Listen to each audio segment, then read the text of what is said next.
2.5 വയസ്സ് മുതൽ ഈ കുട്ടിയെ ഉപദ്രവിക്കുന്നുണ്ട്. 10 തവണയിലേറെ ഉപദ്രവിച്ചിട്ടുണ്ടെന്നുള്ള വിവരങ്ങളാണ് പറയുന്നത്.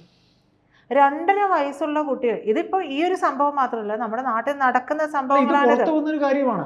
പല കുടുംബങ്ങളിൽ നിന്നും പുറത്തു പറയില്ല.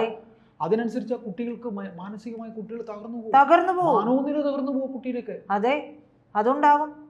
ഇപ്പൊ തന്നെ ഒന്ന് ആലോചിച്ച് നോക്കുക. ആ കുട്ടിയെ 2.5 വയസ്സ് മുതൽ ഇയാളോടായിരുന്നു ഏറ്റവും പ്രിയം.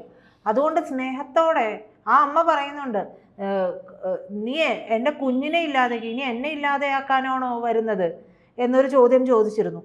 പോലീസ് അത് ഇവിടെ കൊരട്ടത്ത് വെച്ചു എന്ന് പറയില്ലേ, അത് വെച്ചു. അതിനുശേഷം പറയുന്നുണ്ട്, ഇളയച്ചനോടായിരുന്നു പ്രിയം എന്നാണ് പറഞ്ഞത് അമ്മ.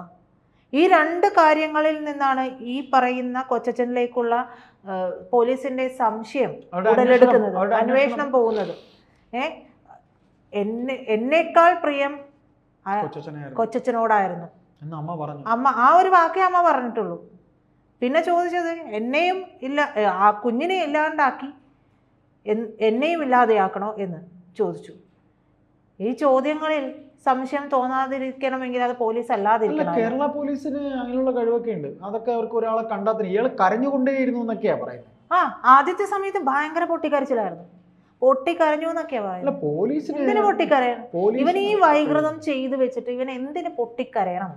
പോലീസിന് അതൊക്കെ ഇന്നിപ്പോ ഈ ഇത്തരം കേസുകളൊക്കെ നമ്മൾ മനസ്സിലാക്കാനുള്ളതെന്ന് വെച്ചാൽ കഴിഞ്ഞ ഒരു 10 വർഷത്തിനിടയ്ക്കാണ് ഏറ്റവും കൂടുതൽ ഇത്തരത്തിലുള്ള കേസുകളൊക്കെ ഉണ്ടാകുന്നതാണ് എനിക്ക് തോന്നുന്നത്.